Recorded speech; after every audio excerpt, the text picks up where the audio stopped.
सौरभ आणि मोना शिक्षित, सुसंस्कृत आणि श्रीमंत असूनही सामान्य आयुष्य जगणारे दाम्पत्य. सहारनपूरच्या प्रतिष्ठित कुटुंबात जन्मलेला सौरभ बब्बर सराफ व्यवसायात यशस्वी झाला होता. साई ज्वेलर्समध्ये सोनं चांदी खरेदीसाठी गर्दी होत असे आणि त्याच्या प्रामाणिकपणामुळे ग्राहकांचा त्याच्यावर विश्वास होता. व्यवसाय फुलत असताना त्याचं कुटुंबही सुखी होतं. मोना सुशिक्षित आणि प्रेमळ पत्नी व्यवसाय समजून घेऊन घर व्यवस्थापन उत्तम सांभाळत होती. दोघांचे वैवाहिक जीवन विश्वास आणि प्रेमाने भरलेलं होतं. त्यांना 2 गोंडस मुलं, 12 वर्षांची श्रद्धा आणि 10 वर्षांचा संयम, जो दिव्यांग होता. हीच त्यांची खरी संपत्ती होती. रविवारी मुलांना फिरायला नेणं, त्यांचं शिक्षण आणि वाढदिवसाचा आनंद साजरा करणं हे त्यांचं नेहमीचं. संयमकडे विशेष लक्ष द्यावं लागत होतं, पण त्यातही त्यांनी कधी तक्रार केली नाही. सौरभचं आयुष्य आनंद, पैसा, प्रतिष्ठा आणि सुखी कुटुंबाच्या स्वप्नाने भारलेलं होतं.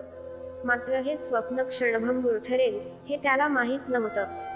सोन्याच्या बाजारातील अचानकच्या चढउतारांनी मंदी आली आणि सौरभला मोठा तोटा सहन करावा लागला. सुरुवातीला त्याने दुर्लक्ष केलं, ही तात्पुरती अडचण समजून स्वतःला समजावत राहिला. मात्र परिस्थिती अधिकच बिकट झाली. विक्री घटली, ग्राहक कमी झाले, पण खर्च वाढत गेला.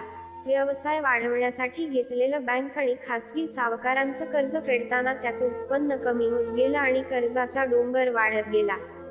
10 कोटींचं कर्ज भयावह रूप घेऊ लागलं. मोना त्याला मदतीचा सल्ला द्यायची, पण सौरभला कोणासमोर हात पसरणं मान्य नव्हतं. कर्जदारांनी त्याच्यावर दबाव टाकायला सुरुवात केली. काहींनी धमक्या दिल्या, काहींनी कोर्टाची भाषा केली.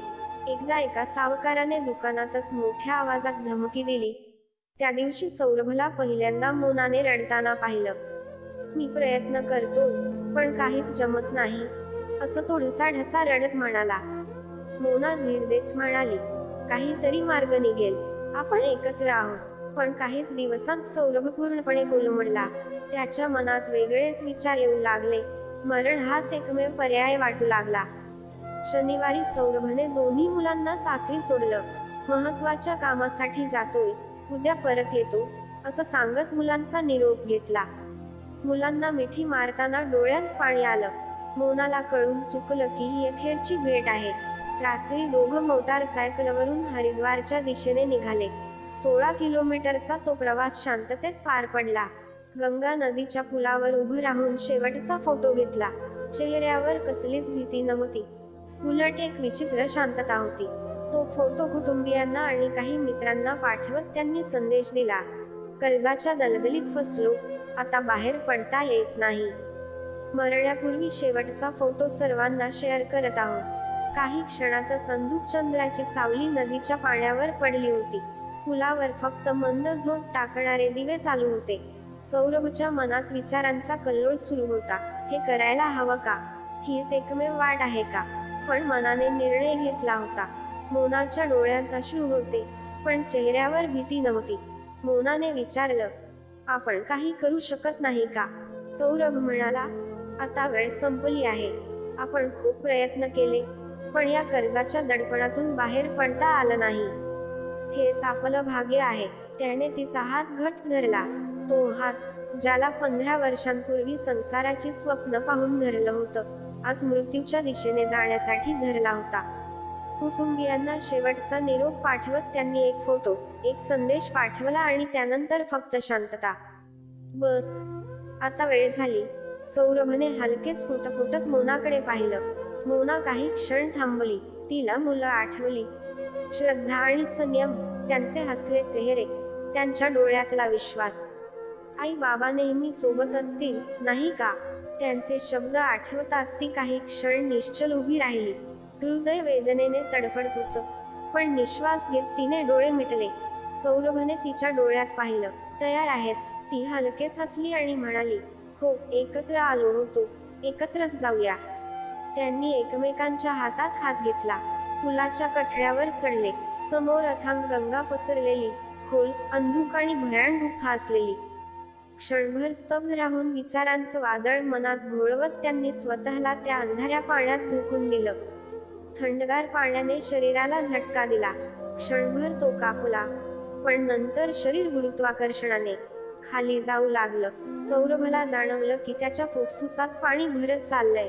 हातपाय हलवायचा त्राण उरला नव्हता. डोळ्यासमोर अंधार दाटून आला. काही क्षण तडफडले. शरीर वर येण्यासाठी झगडत होतं, पण काही क्षणातच हातपाय बधीर झाले. तिने शेवटचा श्वास घेतला. मुलांचं हसणं आठवलं. पहिला गुलाब आणि सगळं काळोखात विलीन झालं. सकाळी मच्छीमारांना सौरभचा मृतदेह आढळला, पण मोना अद्याप बेपत्ता होती. घटनेची माहिती मिळताच पोलीस घटनास्थळी पोहोचले. सौरभचा मोबाईल ताब्यात घेतला आणि सुसाईड नोट वाचून हादरले. 10 कोटींचं कर्ज आणि त्यातून बाहेर पडण्याचा मार्ग सापडला नाही. कुटुंबियांसाठी हा धक्का असह्य होता.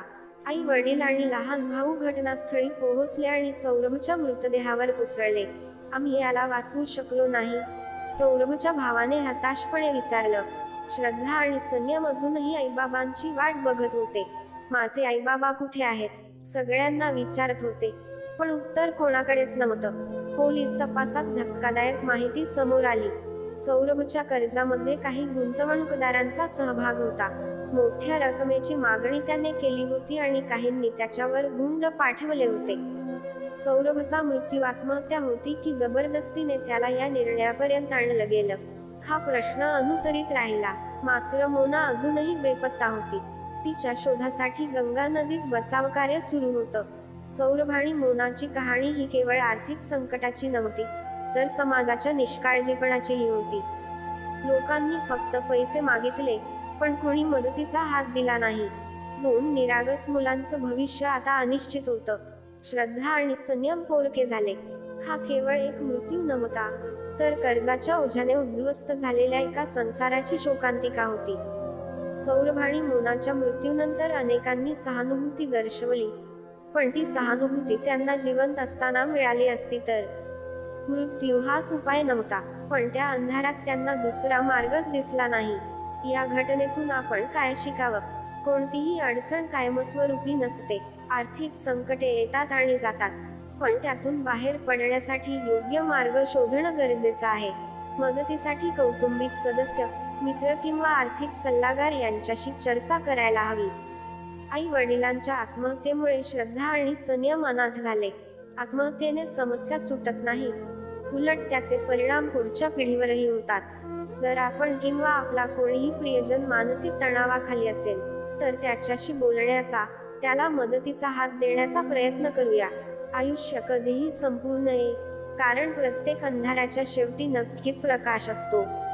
या घटनेविषयी आपली प्रतिक्रिया काय आहे, आम्हाला नक्की कळवा आणि अशाच सत्यकथा जाणून घेण्यासाठी आमच्या YouTube चॅनलला सबस्क्राईब करा आणि बेल आयकॉन प्रेस करायला विसरू नका. धन्यवाद.